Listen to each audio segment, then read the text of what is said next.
Assalamualaikum warahmatullahi wabarakatuh. Halo semuanya. Pada video kali ini kita akan membahas tentang pandemi COVID-19.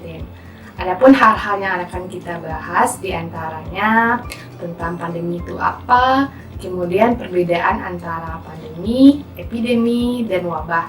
Kemudian yang kita bahas selanjutnya adalah kenapa itu COVID-19 itu sebagai pandemi dan bagaimana penyebarannya. Awal kemunculan virus ini adalah di Wuhan pada akhir 2019. Namun, tidak beberapa bulan setelahnya, virus ini menyebar ke berbagai negara, termasuk ke Indonesia. Dan tidak lama setelah itu, WHO menetapkan situasi pandemi pada saat itu. Tahukah kamu bahwa situasi pandemi saat ini bukan hal yang pertama kali terjadi di dunia? Sebelumnya juga pernah terjadi pada tahun 2009. Itu disebabkan karena penyebaran virus H1N1. Dan sebelumnya juga pernah terjadi pada tahun 1918. Itu disebabkan oleh pandemi flu pada Spanyol dan disebut juga dengan flu Spanyol. Terkait dengan virus corona ini, ada beberapa istilah yang harus kita pahami, seperti pandemi, kemudian epidemi, dan wabah. Istilah wabah terkait dengan penyebaran penyakit dalam skala yang lebih kecil. Namun, ini termasuk ke dalam kategori yang berbahaya. Kemudian, epidemi. Nah, epidemi ini merupakan penyebaran wabah ke skala yang lebih luas.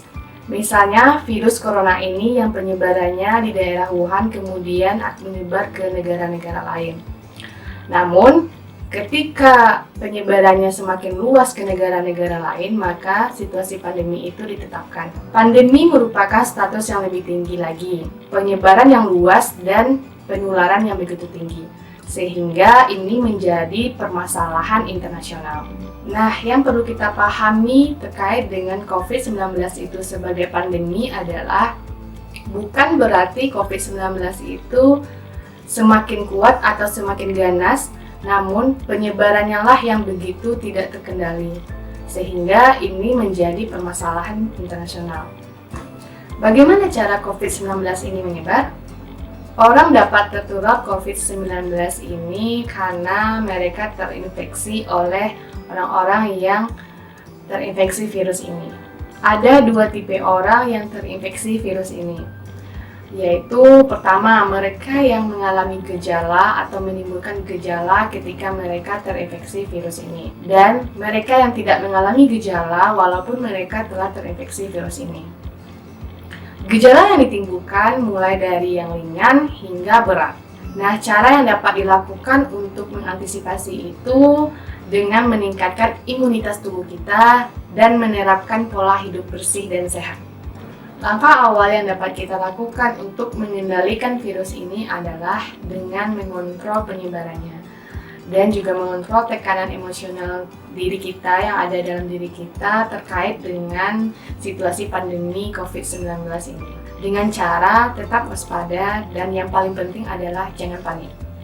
Ada ahli yang menyatakan bahwa pandemi ini dapat dikendalikan dengan cara kita bertingkah laku.